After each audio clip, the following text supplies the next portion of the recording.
Thank you, and welcome to all who are present. Um, we will first. I would apologize for not being able to take the previous lecture because I was in a place where connectivity was very poor.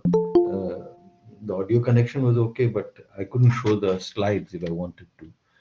Now, I will also apologize for the fact that I will not be able to take the lecture on the 23rd because a very dear friend of mine who departed a long time ago, his daughter's marriage reception is on the 23rd, and I have to be there.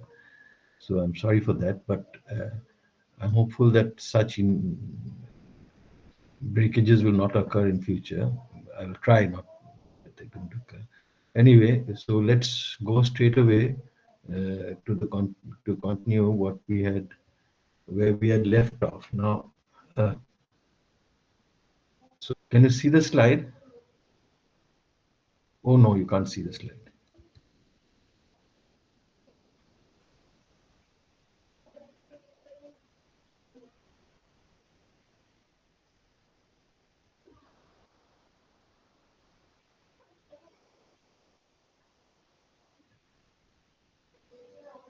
Yes, can you see the slide?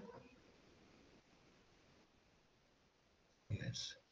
So we are starting where we had left off the last day. Now we'll be adding a bit to our recapitulation, you'll see as we go along. Now we had discussed the meaning and significance of overdetermination for the structure and also for the dynamics of the society. What do you mean by overdetermination? How it determines all processes and the structure of the society, and each process is a cause and also an effect of another process. That is what we mean by overdetermination. We discussed what will be the impact on the structure and also the what will happen to society over time, how that is impacted by the idea of overdetermination. We had discussed a concrete instance of how cultural processes and political processes are used by management to delude, to make fools of workers in a factory for achieving the economic objective of capital. Now, we had discussed that we had shown a poster that is used, that was really used in a factory. We had taken it from Workers Connect, and we had discussed on that issue. We had also discussed certain macroeconomic phenomena to argue that all such phenomena are overdetermined by cultural and political processes like wage determination, like the location of an industry, etc., etc. Now, overdetermination implies its corollary, that is, the existence of contradiction within any process. Now, if processes are both the cause and the effect of other processes, then they pull and push each other in various directions, and so there are contradictions within each process. No process evolves linearly as predicted by essentialism, and processes are never ending. These are two important results, two important conclusions that we get from using the overdetermined logic. One, that we cannot predict the course of any process, as we just cannot predict the course that societal history will take. And the second is that no process ends. It is a continuous. When it reaches a certain point, then it is impacted by other processes. So this goes on and on. So also are sites. Now this is a concept which I should have introduced in the previous discussion, but I somehow overlooked it. So also are sites, which we may define as bounded set of processes within or internal to the site more acutely overdetermine each other. Now, what would be the examples of such sites? A person, any individual, would be an example of a site. So also would be a nation. So also would be a factory. Now, uh,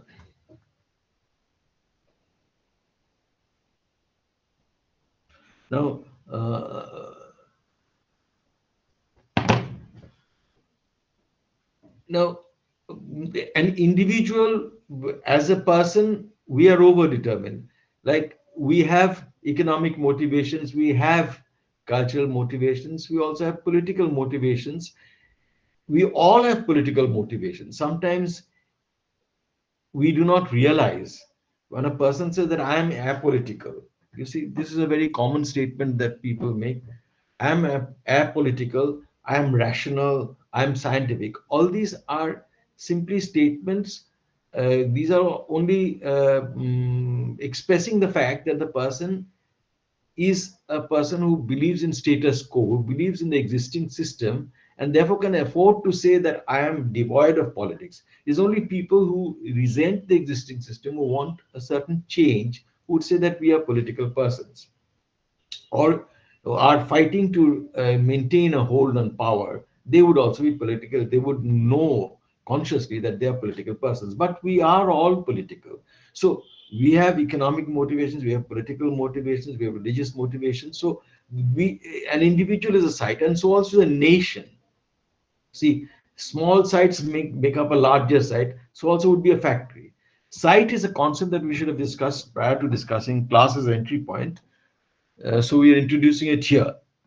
The processes within the boundary of a site would be termed internal, and those outside as external.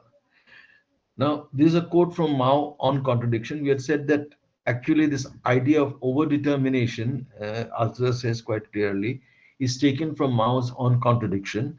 Now, so this is a quotation of the external causes are the condition of change, and internal causes are the basis of change. And external causes are the condition of change, internal causes are the basis of change, and external causes become operative through internal causes. Now we can take various examples of this. Now an individual, he will obviously be impacted by outside elements, but what he thinks, what he decides, that is ultimately one's own political decision, is definitely opposed to this regression to fundamentalism. You'll find that it highlights the criticisms at international forums. But all this will, you're trying to influence opinion within. As long as opinion within remains firmly in favor of the fundamentalist cause, there will be no change. So the external causes, they can be conditions, but internal causes are the basis of change. As a result of overdetermination by and contradiction between processes, both internal and external to a each site, just as each process, is ever changing. So the no individual, no nation, no party, nothing is static. It is always a dynamic process. There is changing, just like any process. All sites are changing. For example, our country may currently be characterized as largely a capitalist economy with a polity that is regressing rapidly from secular democracy to a religious fundamentalist fascist one. Currently, the ability of the state to suppress workers' rights and give advantages to crony capital on the basis of its popular religious fundamentalist identity endears it to crony capital. This makes crony capital amenable to finance its propaganda. You see, the suppression of workers' rights, the labor codes, for example, and there are various other instances, we're not going to the details of those. So workers' rights are constantly being curbed, they're being suppressed. Now, this is the state operating in favor of the capitalists. In favor of which capitalists? Particularly the crony capitalists. The crony capitalists, who are the crony capitalists? The capitalists who are given special advantages, which can be, you cannot identify the advantages because these are hidden advantages, but you can identify the process, who are the crony capitalists. For example, you would find Ambani, Adani particularly, the kind of growth that he has countenanced. This cannot happen in a normal circumstance, surpassing all other capitalists in the country, not only in the country, but over the world. Now, the crony capitalists are being favored by the suppression of workers' rights, because obviously suppression of workers' rights allows you to make more profit. So at this current juncture, they are in favor of this fundamentalist regime, which is tending towards a fascist regime. Now, why are they in support of this? Because this regime, its stability, its mass support does not depend on its economic agenda. If it depended on the economic agenda, then the working people or even the middle classes would react sharply and they would dislodge the current regime. But that is not what is happening, and I don't see it happening in the near future either. Now, that is because the support is based on a fundamentalist religious identity, and that is what people are supporting. So within this situation, even the working class, a large part of the working class, they are not revolting against the suppression of their rights, and this is in something which the crony capitalist would, any capitalist would want. Now, so they would be willing to finance the propaganda machine of the current regime, which we find in terms of the electoral bonds. But it's increasingly unbounded power, that is the increasingly unbounded power of the state, of dismantling judicial, bureaucratic, and legislative checks and balances necessary to a democracy, may encourage fiscal profligacy to pander to its image of godly benefactor. You see, now religious fundamentalism, of course, it cannot thrive simply on fundamentalist propaganda.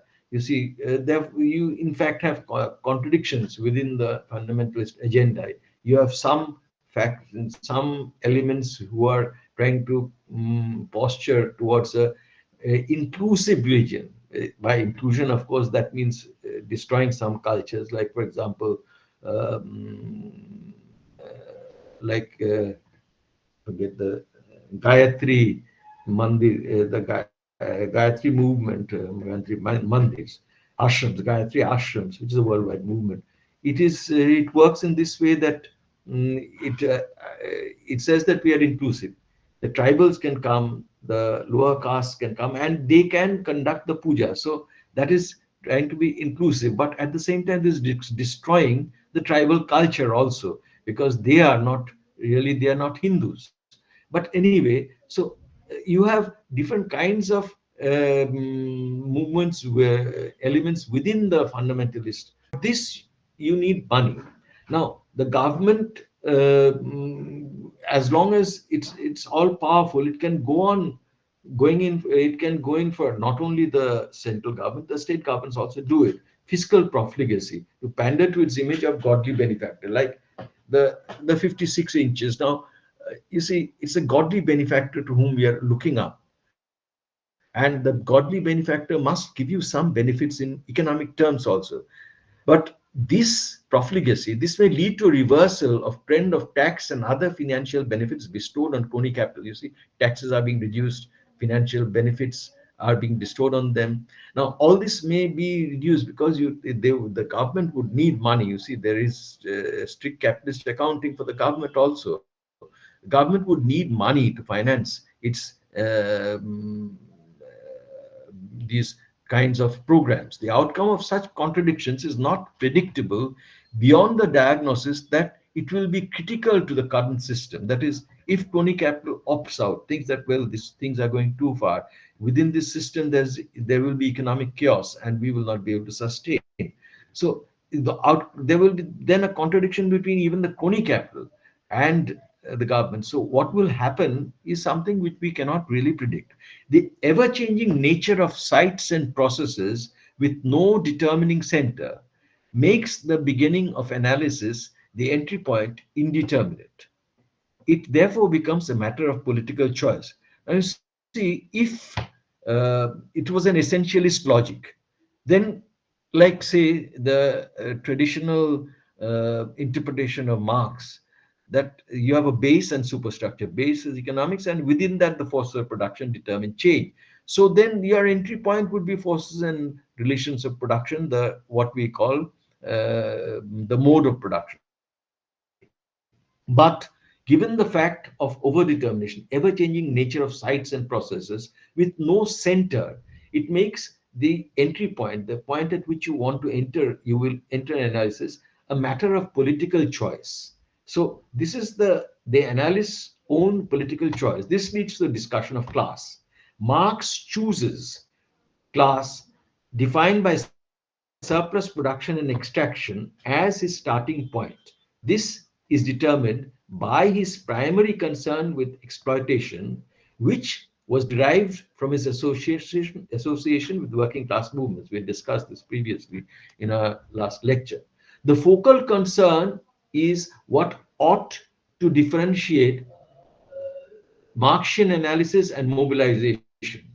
It is true that for contesting various kinds of inequities that are forced upon the working people under different situations, they have to find allies outside their class. Now, you see, the working people's rights are being curtailed. Now, to fight for these rights, it is not just the organized workers who can fight for these rights. They have to include the unorganized workers. If they get the support of the farmers, it is all the better, and so on. The middle class, the intelligentsia. So, it is true that for contesting various kinds of inequities that are forced upon the working people under different situations, they have to find allies outside their class. Even in a revolutionary situation, this is necessary, as Marx proposed, and as we shall elaborate under the heading of hegemony in a later lecture. But they have to retain their own identity, that is the working class. Religious fundamentalism, I'm taking an example, religious fundamentalism has a natural tendency towards fascism, and its control on state power endangers the economic interests of the working people in various ways. To fight, it has to ally with forces that also resent religious fundamentalism and fascism. The middle classes, the teachers, even segments of the bourgeoisie, the farmers, a segment of them. So they would have to, they oppose religious fundamentalism and fascism, so they would have to ally with them. But just as the working class must understand and propagate this similarity, what similarity or equivalence, that is, we are all opposed to fascism and fundamentalism. This they have to understand, and with this is similarity with the allies. At the same time, it must be conscious of its own difference, its identity and intent. Also, it is only an understanding of the exploitative forces of surplus extraction that can lead to the alliance of different segments of working people who are initially mobilized in their concrete differences. That is, we'll discuss this in detail later, that you have people working in, say, the public sector who are considered elite, they are given large privileges. Of course, these are all dying out as privatization proceeds. But there was a time when the public sector workers were different from the private sector workers. And within the private sector workers, also there are categories. There are the casual workers, that is, those who are not do not have organized employment within the organized sector. Now, also you have people working outside the organized sector. So these different segments of working people, they must realize that they have an identity of interest. And where does this identity reside? Within the exploitative system, system of surplus extraction. So this is another reason why this becomes very important. We will discuss why this commitment to the analytic method of overdetermination led Marx to the understanding that in spite of the need for class focus, the abolition of private ownership of property, the basis of class exploitation within a politically emancipated state, was insufficient for establishing complete human emancipation. Now, we had discussed what this political emancipation means. That is, the state no longer bestows any privileges on the basis of identity and to any group, whether it be religious identity, whether it be linguistic identity, anything. So all these, the state is emancipated. This is basically a bourgeois state based, bourgeois democratic state based on adult suffrage. This is where political emancipation has occurred. Now, Marx was aware that this once this political emancipation is achieved, the exploitation, the repression is lies within the civil society, not within the state. That is the master servant relation within the factory. Now, this could be abolished if private property in productive resources was abolished. But Marx was also aware that this would not lead to total human emancipation. Why was that? Because Marx was aware that the processes are overdetermined. It is not the relationship of man to himself becomes objective and real for him only through his relationship to other men. If, therefore, he regards the product of his labor, the relationship of man to himself becomes objective and real for him only through his relationship to other men. This is a general statement, not relating to exploitation.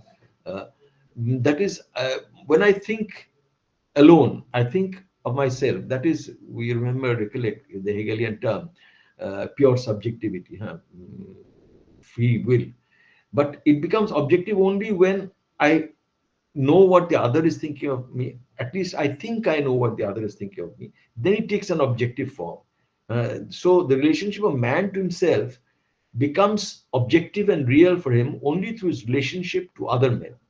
If, therefore, he regards the product of his labor, his objectified labor, as an alien, hostile, and powerful object which is independent of him, then his relationship to that object is such that another man, alien, hostile, powerful, and independent of him, is its master. She says, because our relation, because my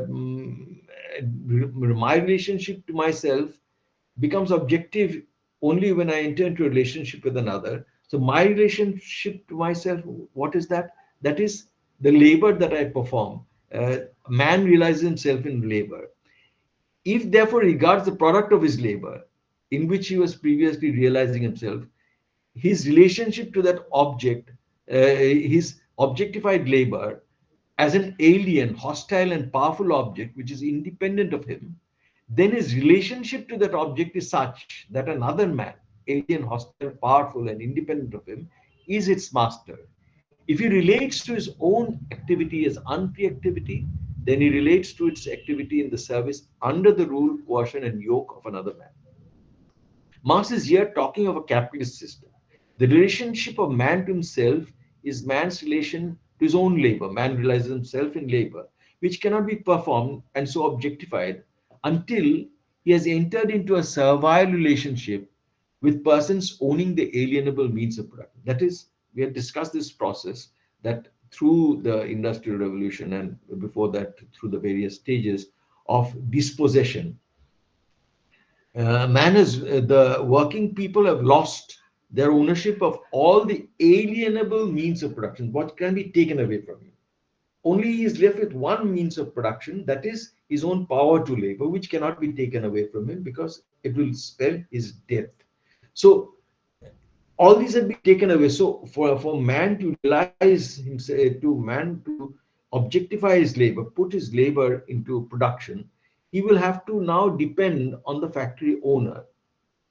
Now, when he enters the factory, he is under the control. He has sold his labor power. The labor power now belongs to someone else. He has no interest in this labor power. This alien, hostile, and powerful. This becomes now the source of surplus value, the source of capital, which is again used, expansion of capital, which will again be used for his exploitation. So he is hostile to his own objectified labor because he has a hostile relationship with the person who is owning the other means of production. Because when he enters the factory, he has to sell his labor power and become a servant and to the master, the capitalist. From the working class position, the most oppressive and most vicious alienation is that of a human being from his own labor. This is the result of his dispossession of means of production through primitive accumulation and their ownership by capital.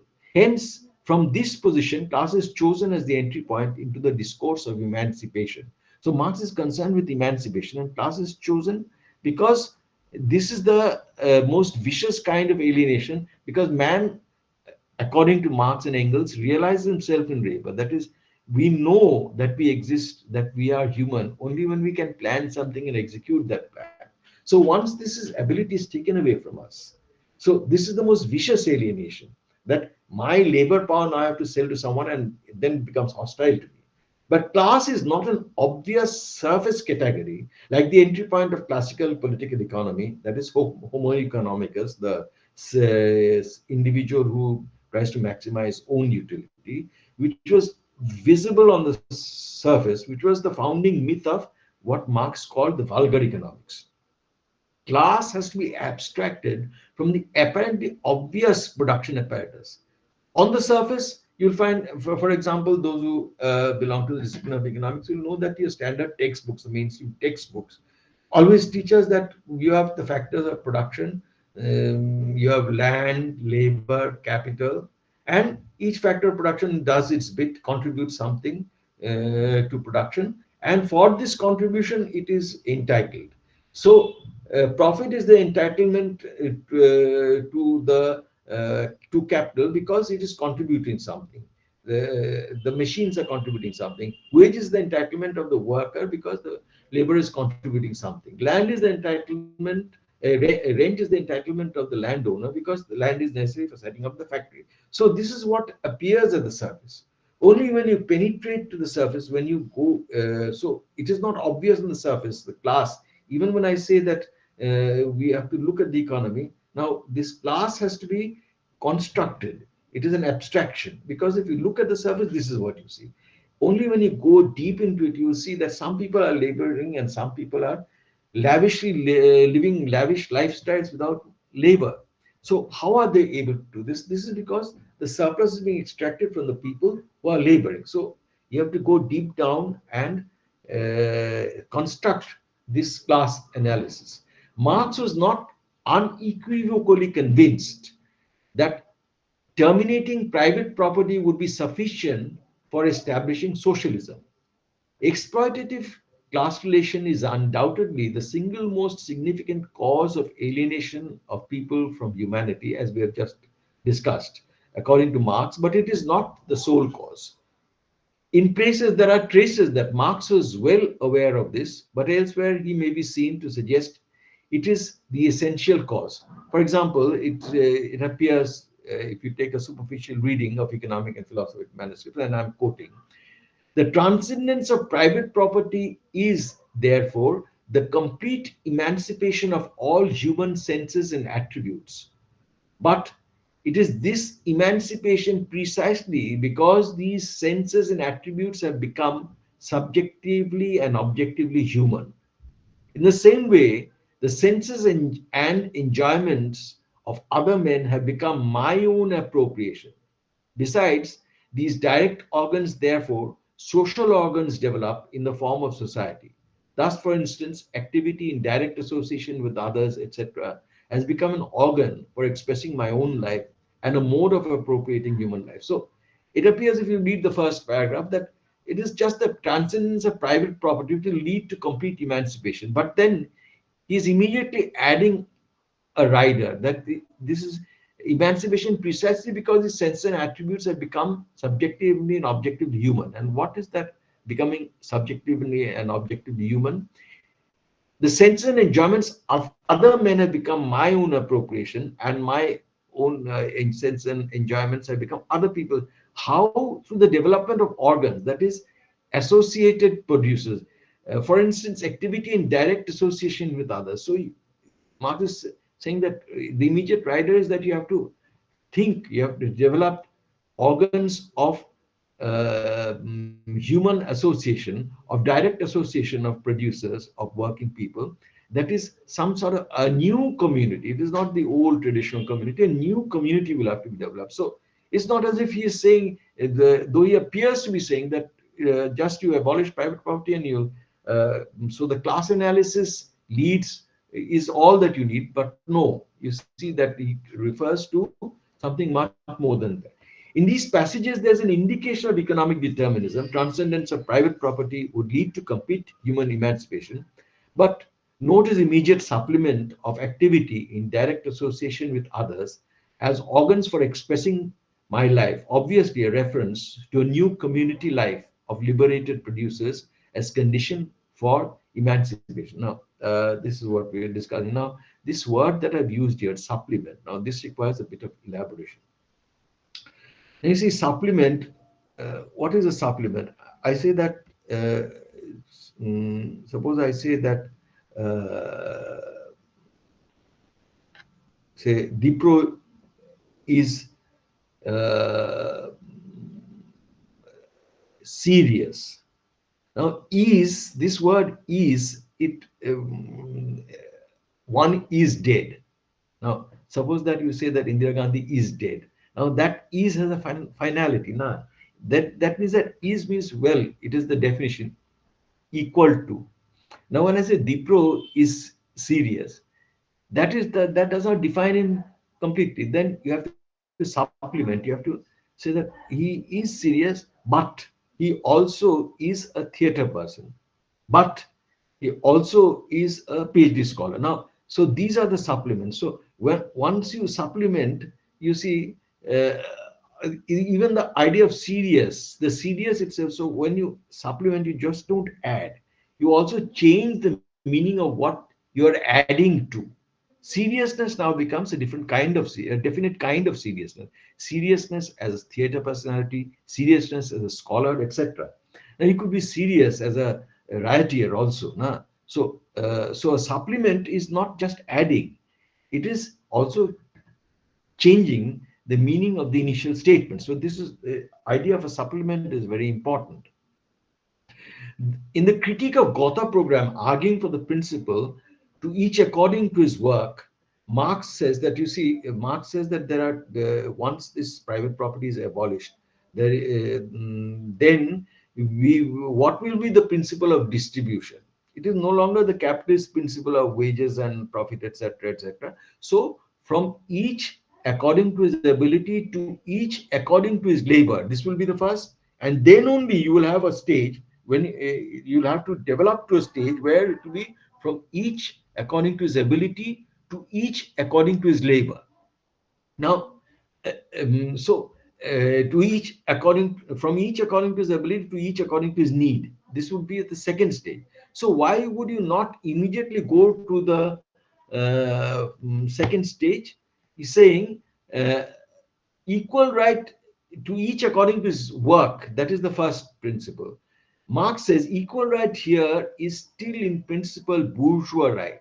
This equal right is still constantly stigmatized by a bourgeois limitation. I'm quoting, these are words from the critique of Gotha program. The right of the producers is proportional to the labor they supply. The equality consists in the fact that measurement is made with an equal standard labor. So you see, what Marx says, and he says, states this clearly later on in the same tract, Critique of the Gotha program, that here, equal right is stigmatized by bourgeois limitation. So you see, the laborer is now free because he is no longer under the yoke of capital, because private property in means of production has been abolished, so the capitalist is no longer there. But the worker is still suffering under the limitations of property rights. Why?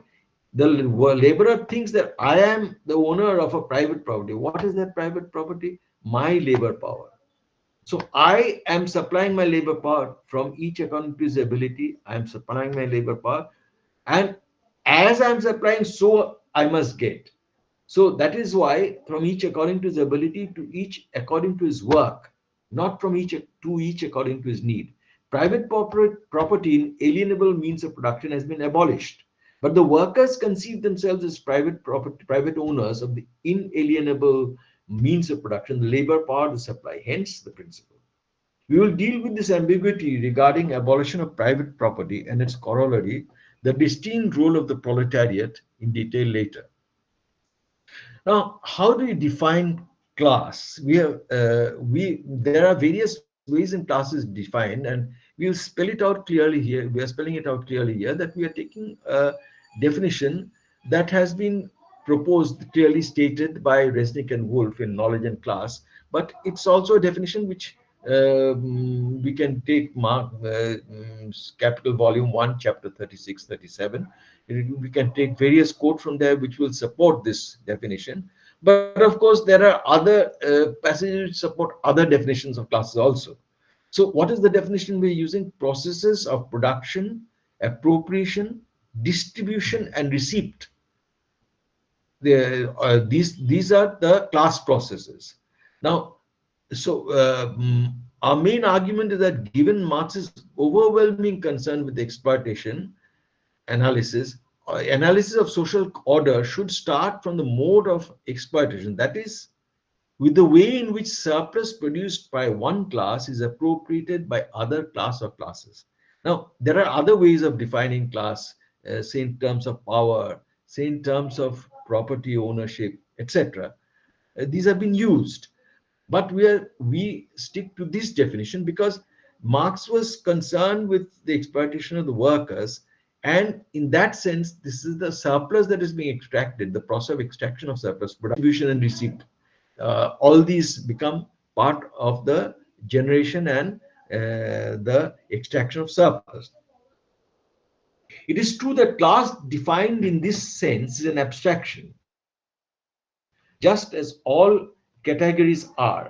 The definition of class being grounded in an abstraction, classes may not be the best strategic unit for actual political mobilization. You see, class, when we just as we referred to in the course of our lecture today, that the worker capitalist relation, this is not an obvious relation. This you have to abstract. On the surface of it, what the mainstream says is that, well, capital is contributing something, land is contributing something, worker is contributing something, they're all getting their returns. But then you see that why is it that some people work and some people do not work? Then you construct the relation of class, the class processes, production, appropriation, distribution, and receipt of surplus. So the definition of class being grounded in abstraction, classes may not be the best strategic unit for actual mobilization. This is not something which you can just feel. Even the working people, it's not something that they can always feel.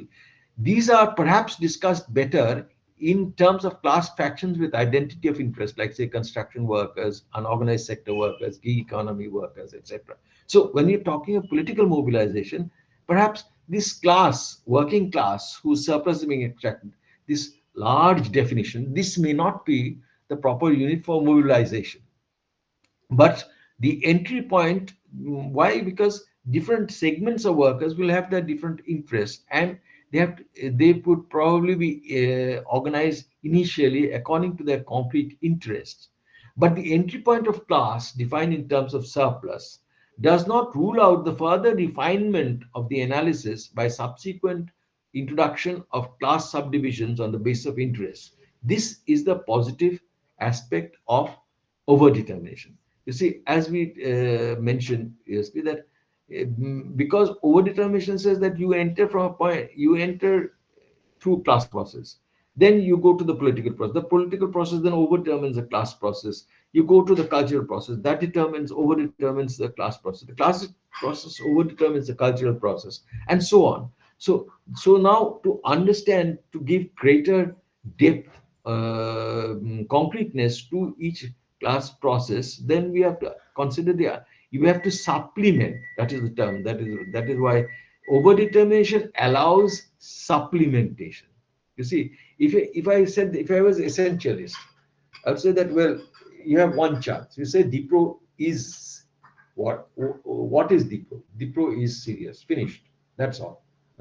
But once you have this idea of overdetermination, well, Dipro is not just serious. He does something else. So what does he do? He does this. Then that again goes back to reflecting on his nature of his seriousness. So overdetermination is what allows supplementation. So we can subsequently go on to see the subdivision of class, subdivision of interest within the working class. But this definition does highlight the fact that is the process of production, appropriation, distribution, and receipt. This definition does highlight the fact that class analysis is essential to understand the root of economic misery, for defining the economic goal of working class movement and marking the equivalence of different segments of working people. We are making three statements here. One, this exploitation is what causes some people to work miserably for 12 hours, 14 hours, 10 hours, and some people to just spend money. So this exploitation is at the root of the economic misery that only class analysis can yield. Secondly, the goal of working class movement must be to end this class exploitation. So this for this also class analysis is necessary. And thirdly, for marking the equivalence of different segments, equivalence of interests of different segments of working people, we need the class analysis, which makes them all belong to a group who are performing surplus labor, which is being extracted by another class. Surplus is defined as the production over and above the socially sanctioned needs of the surplus producing class. This is not physiologically defined, but depends on the prevailing culture and politics. You see, what should be the subsistence need? Over and above the needs. So what is this need? This need is not determined simply by what we need physiologically, biologically, what the food we have to consume, the clothes that we have to wear in order to shelter ourselves from heat and cold. It's not that. In some cultures, it may be seen as perfectly necessary that people should have, everyone should have, say, a television set or a refrigerator. In some cultures, in the poor countries, this may not be a part of what is sanctioned as subsistence requirements. So it depends on the prevailing culture and politics, and also on politics. The more conservative the situation, the less will be the sanctioned needs of the surplus producing classes. Now, Resnick and Woolf further qualify the definition by dividing the class category into two different categories: fundamental and subsumed class process. Again, this is of course taken from this definite. Fundamental and subsumed also again is attributable to capital. Now, fundamental class process is one where production and appropriation of surplus takes place. For example, the process between the serf and the lord, the bondsman, the one who was bonded to the earth, bandhua mazdoor, and the lord who is taking the surplus. This was in the feudal system. The process between the factory worker and the capitalist. These are fundamental class processes. The first is the fundamental is a feudal fundamental class process, and the second is a capitalist fundamental class process. A subsumed class process is one where the already appropriated surplus is distributed and received. Now, the capitalist extracts the surplus from the worker, but then to facilitate the quick return of invested capital, if he holds on to the inventory of produced goods before it can be sold to the final consumer, to the final buyer, if he has to hold on to the inventory, then his capital would be locked up and he could not be able to roll it and make more products and earn profit, quick turnover of profit. So he has to rely on the merchant, the specialist merchants who will buy his goods, keep them in the inventory. So for the part of surplus appropriated by the capitalist is paid to the merchant in order to facilitate the quick return of invested capital. The process between the industrial capitalist and the merchant would be a subsumed class process, and the trader's margin a subsumed class payment. So the capitalist is extracting surplus, and out of the surplus value that the capitalist is extracting, passing on some to the merchant. This is distribution and receipts. First was production and appropriation surplus, which is a fundamental class process, and then distribution of the already appropriated surplus and its receipt by another class. This would be a subsumed class process. As can be seen from this example, subsumed class payments are made to facilitate the fundamental class processes. There could be other subsumed class processes. For example, you have the capitalist has to take loan from the financial sector, so it pays interest. So the relation between the two would be a subsumed class process. There are different ways in which surplus is appropriated by the exploiting classes. For example, in the feudal fundamental class process, surplus is extracted through feudal rights over a territory granted by the monarch, which allow feudal classes to extract feudal rent from producers, mainly peasants, residing within the territory. So there is a territory. For example, you take the Jomidar. He was granted the Jomidari by the Mughal lord, and within the Jomidari, the peasants would be the people would be living within the territory. Within that territory, they they were obliged to hand over a part of their product or hand over their labor, whichever in whatever way the rent was extracted, to the lord. We had a similar system, though not exactly the same, in the Western feudalism, where you had the manorial lord, who would be equivalent to the jomidar, and you had the serf, who would be equivalent to the ryots here. Now, so here the right to extract surplus is granted. You have political discrimination by the state. So it is granted, and on the basis of that feudal right to extract surplus. In the capitalist fundamental task process, surplus is extracted through ownership of means of production, which allows capitalists to appropriate surplus value produced by workers employed by them to use the means of production in the form of profit. So here, there is no special privilege granted to the capitalist. The capitalist simply extracts surplus through the working of the economic system. The workers, they have lost all the means of production through a historical process, and now, but this is a commercialized system where you have to buy things in the market. You do not produce for your own self, because you don't have the means of production either. So in order to have the purchasing power, what do? You sell whatever you possess. What do you possess? You possess only the power to labor. So you sell labor power to the capitalist, and the capitalist then uses this labor power to activate the machines, to then use the intermediate goods to produce the final product. So the capitalist then has purchased all these things. So by the rule of the market, is entitled to whatever you can get by mixing these things together, and so is the owner of the final output.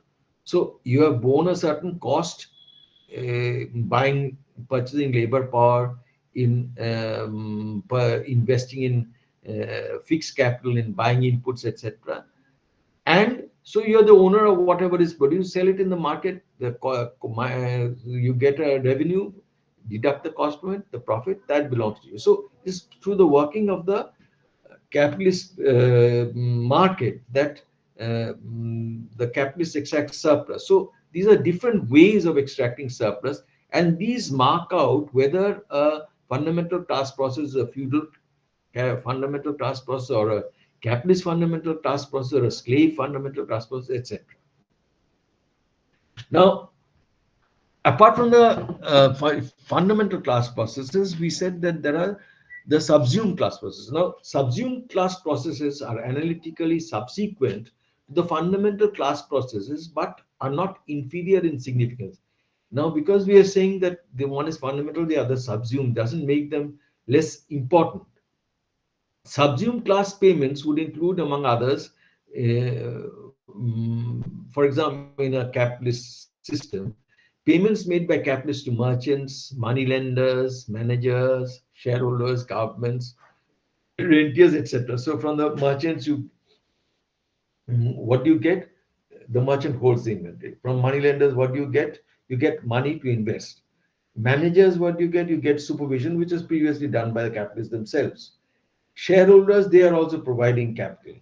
And the government, it maintains the overall legal framework within which you can the market can operate, and it also gives you certain benefits in terms of privileges, rights over the workers. For example, in certain cases, trade union rights may be covered by the government. So you pay the government for this. What you pay taxes, and the rent you pay to the persons who own the land, etc. These payments are made out of the surplus extracted from workers through the capitalist fundamental class process, but are accounted as costs within the capitalist accounting system. So we are saying that these are subsumed class processes, class payments, which are made in order to facilitate the extraction of surplus by the capitalist. So this is being made, payment made by the capitalist to facilitate his surplus extraction. But uh, within the capitalist accounting system, this is as much a cost as wage. So, but these are accounted as costs within the capitalist accounting system. The rate of profit or profit on invested capital or the rate of profit on unit wage are often taken as indicators of the efficiency, and often one hears that investment is not occurring in the state because of worker militancy resulting in lower efficiency. This is something which used to be said over and over again during the left front regime, that why is investment not taking place in West Bengal? Because of the trade union movement, which is very militant, and this is reducing workers' efficiency. Now, what is how is efficiency measured? By the rate of profit on invested capital or the rate of profit on unit wage. Now, the problem is the capitalist accounting of efficiency considers subsumed payments as costs that are deducted to calculate profit rate or on capital or profit rate on wage. The fact could be that there are differential taxes that offset any locational or geophysical advantage that such a state enjoys while favoring others. For example, there was this huge I'm just giving an example. We are not going to the details of this. There was a huge hue and cry over the freight equalization, which still exists. So, what does this freight equalization do? You see, if coal is extracted in the eastern India, and then this coal would cost the same here as it would cost in, say, Mumbai. So, you have this is called freight equalization. Now, at the same time, Mumbai has certain locational advantages. Its nearness to the sea, the development of the financial sector there. These are its particular advantages. But the advantage of the eastern India, particularly of West Bengal, this is taken away by, and Jharkhand. This is taken away by freight equalizer. So this could be a reason why capital doesn't come here. All the locational advantages, these are being manipulated through what? Through the subsumed class payments. So here you have but the capitalist accounting system would consider these as costs, and so we would have the rates of profit as different. Similarly, when a company pays an incentive to managers, the workers appear to be less efficient. Sometimes you have most big companies have arrangements managers where incentives are based on sales or on profits are paid to managers. So the more the incentives paid to the managers, the less efficient would the workers appear to be. So the subsumed class processes are significant. Each class processes involves two class positions. The capitalist fundamental class process involves the position of the producer of surplus value, that is the working class position, and the position of the appropriator of surplus value, the capitalist class position. Class entry point to analysis does not imply that, like orthodox Marxism, this interpretation too thinks that economic process is the base and other processes are part of the superstructure determined by the base. We start from the economic or class process, go on to see the political processes. We then see the impact of these processes on the nature of the class processes, then back then to the feedback, and so on. Similarly, for interaction between other processes. So you see, we enter into the class process, we see that we have the industrial sector is a capitalist sector. Then we go on to we look at the political process. We're giving a very surface example. We see that some capitalists are growing at a tremendous rate. And when we give a term, crony capital. So this is a politically created thing. Now this is then impacting the nature of capitalist growth within the country. So you have continuous interaction. We see the impact of these processes on the nature of class process, then to the feedback, and so on. This process will be quite literally unending. But this does not detract from the merit of overdetermination as a method of analysis. Someone may say, well, this is unending, so you can't reach any conclusion. Whereas you take our method of analysis, we can reach a conclusion. It is true for, you see, this continuing nature is true for any statement on a social object based on any method of analysis or point of view. The object will have evolved even when the statement is being made. So we are stating that at this moment we are saying that, say, Amani is making some ground compared to Adani. But the moment I'm making the statement, it may be that the things are changing. So it's always true when you make a statement about the social situation that things may be changing while you're making the statement. So this is not just about Marxist analysis, it is true for other analysis also. Marx and Marxists have characterized societies as feudal, capitalist, etc. What this means is that the dominant form of production is feudal or capitalist. That is, the dominant form of surplus extraction is feudal fundamental capitalist feudal fundamental class process, capitalist fundamental class process. By dominance, we do not mean that most people are employed in such sectors, or even that most of the GDP is produced in this sector. For example, in India, what is recognized as a capitalist sector, there are some, you have to formal wage contracts, etc. This may not exist in a large part of the economy. But still, we would say that this is a capitalist economy. What we mean is that the production units, which are characterized by other modes of production, for instance, they are produced in the unorganized sector, household sector, etc. These are also subservient to the dominant sector enterprises. They are supplying according to their needs, according to the markets created by them, etc. In that sense, we would say that this is a capitalist economy. For example, in India, a large part of the population formally works under systems that cannot be termed as formal contractual wage agreements. The vast unorganized sector, for example. But a large part of this segment works for the formal capitalist sector, laboring at their behest according to the work put out to them. Though it is also true that a large part of the unorganized sector, the marginalized rural agriculture and non-agricultural production sector, may be self-contained, largely insulated from the capitalist sector. This may be true, and then this would require a different kind of control by the state. We are not going into that. So I was hoping that we could go into the beginning of capitalism, but I think that already I have taken up too much time. Too much time meaning, of course, that this was necessary. I didn't anticipate how long it would take, really. So I think I will end my deliberation here, and I'm open to questions now.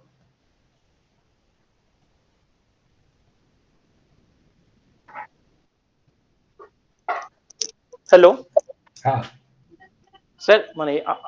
I have got two questions. Firstly, when you said that after the means of production are owned by the state, and that is that is not the end. Actually, we need a new community for the mm, mm, for the mm, for the real emancipation.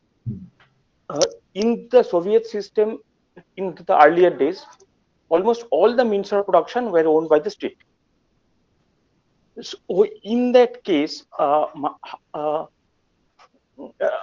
in such cases, do, what is the actual need for the next stage? When the state itself, quote unquote, is taking care of the interest of the working class. That Shall I is my first answer the question. question first? No, you go on. Second Of the question. working class. When the state itself is taking care of the interest of the working class. That is my first question. And secondly, if after say in respect of the Bolshevik revolution, when the the kingship was ended and the state and the Bolshevik or the socialist state was established, do you think that there was and the entire system broke down after about 70 years? Do you think that the Mao's idea of cultural revolution is important in this respect? Take out the first question. You see that even the point is that Marx is making the Marx does not discuss much about very little about what would be the future state once the revolution has occurred. The only detail, a bit of a detailed analysis you find in the critique of the Gotha program, which itself is a small pamphlet. Now, what he is saying here is that you see, it is the state owns all the means of production. All right, the state could then implement what is called from each according to his ability, to each according to his need. The state has the power to do that. But Marx is saying that what Marx is saying here is that you have to, the state cannot do, it cannot be dictatorial. If you read between the lines, what Marx is saying is that the state cannot be dictatorial. The state must pay heed to what the worker is thinking, and the worker is conceiving himself. He's saying that tinted with bourgeois consciousness, something like that. That the worker is thinking of himself as a owner of private, as a private property owner. What is that property? That is the power to labor. That of course belongs to each worker separately. And now the worker is his culture is still tinged with bourgeois values of private property and markets, and therefore he says that if I work, if Devashish is working less than me, why should Devashish get the same as me? Or if he has got more dependence, he may get more than me also. So this is the consciousness of the worker. So what Marx is saying here is that the consciousness of the workers must be raised. And what is the way in which it can be raised? Here there is a clear suggestion that certain organs must develop of association of direct producers. So it's talking of a new kind of community, which is also something which is elaborated yes works of the group. So this was the first question. The second was that why did it collapse? Now that is a very difficult question. Now this we will partially we'll talk about this. You see, my feeling is of course that the concept of the vanguard party. Now this is related in a way to what you were saying. We were saying that if the state is in possession of the means of production, why can't the state directly do implement the principle to each according to his need? Now if there you see this then becomes, this is a possibility where the state becomes very autocratic. Now how does the state become autocratic? It is through the vanguard party. The vanguard party becomes very dictatorial. Now the concept of the vanguard party, which was not there in Marx, it is a Leninist principle. Now, I'm not going into the details of this vanguard party. Party is necessary. What kind of party? An organization, without an organization, how do you fight an organization? So on. But maybe this we will come to this in a later lecture, that the vanguard party, the conception of the working class as embodying human emancipation, these did not materialize. We'll touch upon some possible causes, but not into detail. Now, about the cultural revolution, that is a separate question. I think was the cultural revolution meant different things to different people. But cultural revolution there is a discussion about the cultural revolution in a knitwear factory, I think, by Paul Suisi and someone else, uh, Monthly Review Press book. There is saying that cultural revolution is, of course, it would be related to what you are saying, that it trains the worker to think beyond oneself, that you that is the factory will require a system of hierarchical arranged, someone will plan, someone will execute, that will be necessary, but you keep rotating, that one who is today the worker will tomorrow be the planner, etc., etc. Now that is possibly a way of reducing alienation within the factory, but that would not answer the problem of the transition from to each according to his labor and to to each according to his need. Okay.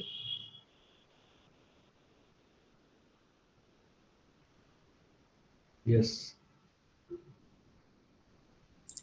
Uh, uh, Anyone else? Uh,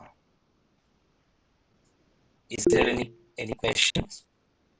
Yes, yes. You, you can speak. Yes. Please unmute yourself. Unmute yourself. You cannot be heard. Hello. Yeah. Now, Yeah. Yes, yes, Yes. yes. am I audible now? Yes. My name is P.S. Mukherjee. I'm a retired manager of a multinational company. Okay. So I have dealt with many a time with the workers, negotiations, etc. Okay, but I may sound little bit naive, but my question will be a political one. In a sense, uh, what my earlier, I mean, listener asked the question, Devasi. It is in line with the cultural revolution of Mao. Okay. Do you think, or may we assume that the cultural revolution is in line with the over determination what you have taught, I mean, till now? It's a product of over determination which Mao followed. But in that sense, why he, I mean, retracted after Shanghai Paris Commune. After Shanghai Paris Commune, Mao again went back to, I mean, this three-party line. That means military party. Okay, so that is my question. Why he withdrew himself from after Shanghai Commune? That is my question. Now, why he withdrew, I think this is a I really don't have the answer, probably because of the chaotic situation that was resulting in parts. But the first part of the question, which you didn't repeat at the end, was this the idea of the cultural revolution, can it be the result of the fact that Mao was using an overdetermined structure for analysis?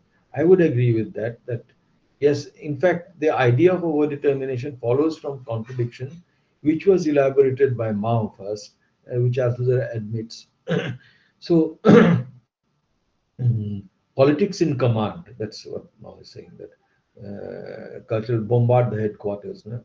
That is you because this is see overdetermination also leads to the conclusion, as we mentioned today, that it's always ongoing. Now you see, when I'm saying that from each according to each according to his work, and then next stage, last stage. We'll say last stage is to each according to the. There's no last stage actually, because the processes are unending.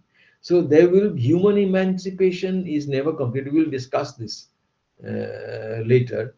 Human emancipation is never really completed, nah? Because it is not as if there is any segment of the population, be it the working class even, which embodies the idea of human emancipation. Human emancipation continuously evolves. There will be newer forms of repression as we go along, and then these have to be fighted. So that is what Mao is saying, that what is the sense of the culture? We bombard the party headquarters. Why? Because the party itself, every time it becomes fossilized, you see the vanguard of the workers, they try to dictate, and so they now become the centers of power. So then you have to destroy that center. So this goes on. Of course, this will result in chaos, some chaos, and probably this was the reason why this was uh, abandoned. But there were also some questions of inner party struggles, and etc. etc. Sir, just one more thing. I'm Devashish. What? So, exactly what I could find that Marx talked about a new rationality, which is different from the new rationality which would be different from the capitalist rationality. Am I correct? Hello. I'm trying to figure out actually whether we would call it a rationality. Of course, it's a rationality. Of course, any system would be rational. But it is not talking. The rationality is not very significant. New rationality or old rationality, because what was significant to him was emancipation. Now, emancipation is of course a rationality in itself, but you have different forms of emancipation. Like the birth of capitalism is itself embodies a certain form of emancipation, a certain form of freedom as compared to the system, feudal system it was replacing. But I don't think that a new rationality would. Why are you insisting on this rationality? Do you think that it will add something? Devashish. I'm not. No, I'm not insisting exactly, but uh, uh, as we understand the liberal system, where the utility maximization is the rationality, and through that process, the market maximizes. So that we agrees upon that the market. Which is an equilibrium. Yes. So unless that sense of rationality is changed, so how the people or the human beings can uh, go for a different sort of different line of thought, that this No, is not what no. You see, of course, mobilization is a political process, no? And for this mobilization, whether now you see this idea that the market, we are all equal individuals in the civil society, and we are self utility maximizing UMAXs, and through our independent actions coordinated by the market, the system will reach an equilibrium. This is something which we middle class educated people are either taught, or we grow this sense that there is nothing can be done. The market has determined the price like this. But for mobilization, I'm not very sure that hitting at this kind of rationality, saying that, well, this is Marx. We discussed this also. Marx's critique of liberal thinking, where he says that what does liberalism, human emancipation, what does political emancipation do? There is the belief, there is the propaganda that political emancipation leads to a full human emancipation. Now, that is the end. Political emancipation in their context meant, of course, the end of religious discrimination. Now, Marx says that no, what it does is to just displace the inequities within the political system to the civil society. That state is no longer iniquitous, in the sense that you have, say, he was anticipating, of course, if you have adult suffrage, then the state is not iniquitous, but the inequities have been shifted to the working of the civil society. Within that, you have the factory system where you have the master servant relation. Now, to mobilize, whether to say that whether because this faith in the market, this is not something. I think this is more embedded in us, the middle classes and the intellectual people. Mobilization probably will not require people to be made aware of the failures of the market. You have to go directly to the political source, as Marx did, that you are being exploited and what is the nature of your exploitation, so on. Of course, this is something a bit beyond me. Yes. Um, uh, do we have any more question?